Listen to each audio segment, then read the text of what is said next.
piling niyo. Isang kapayapaan, kapayapaan na mula sa iyo. Yes, Jesus. Kaligayahan, O Lord. Kaligayahan na kami sa piling niyo. Wala nang hanapin pa,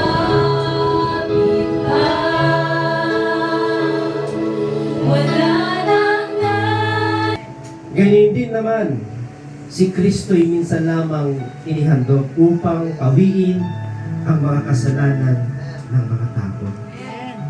Siya'y muling darating, hindi upang muling ihandog dahil sa kasalanan, kundi upang iligtas ang mga naghihintay sa Kanya. Panginoon, minsan ba we always acknowledge your presence, Father God? Sinabi o Diyos ni Pablo, mamatay at mabuhay para kami sa iyo, Diyos. Father God, nakatakda na sa bawat isa sa amin, Panginoon, ang mamatay. At ang pagkatapos ito ay ang paghuhukom. Salamat o Diyos sa ngalan ni Esther.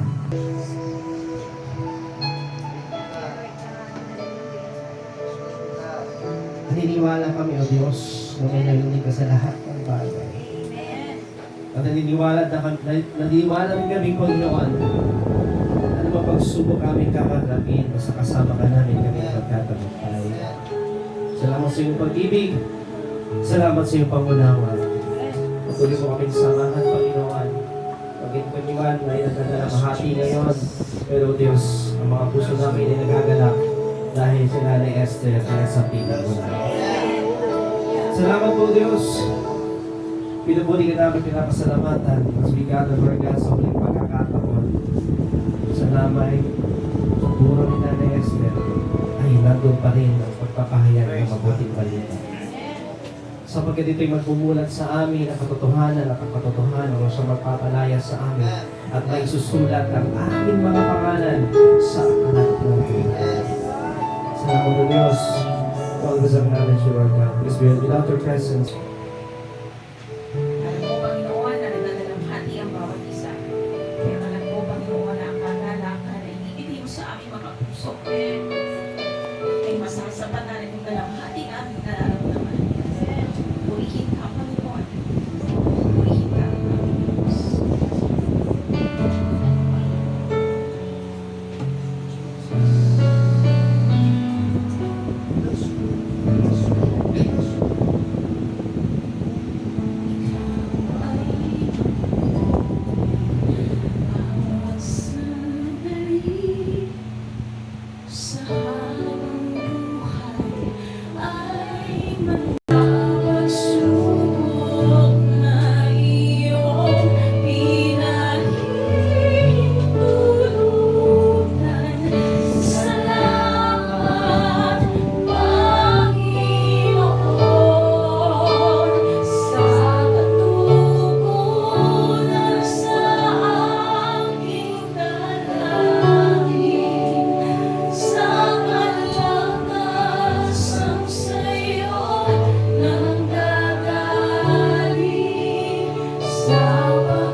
Holy Spirit, lead us, teach us, open our heart, Lord.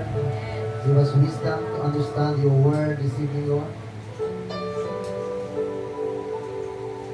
Thank you for everything, Lord. Thank you for loving us always. Thank you so much. And we ask all these things, Lord, in the name of your Son. All the glory and honor, Father, it belongs to you. In Jesus' name we pray. Amen and amen. Parang unti-unting dinudulog yung puso mo. Amen? Unti-unti kang pinapaiyak. Nandoon yung kalungkutan na parang gusto mong sumigaw. Sobrang sakit na nararamdaman mo. You know, bakit nararamdaman natin ang ganitong sakit? Dahil ito, bunga ito sa pagkakasala ng tao. You know, the word death, it means separation. Now, hindi lang po separation ang ibig sabihin o ang kahulugan po ng kamatayan.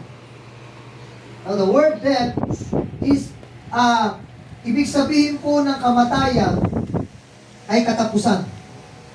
There's an end. Every time na may namamatay, nagpapaalala lang po sa ating mga tao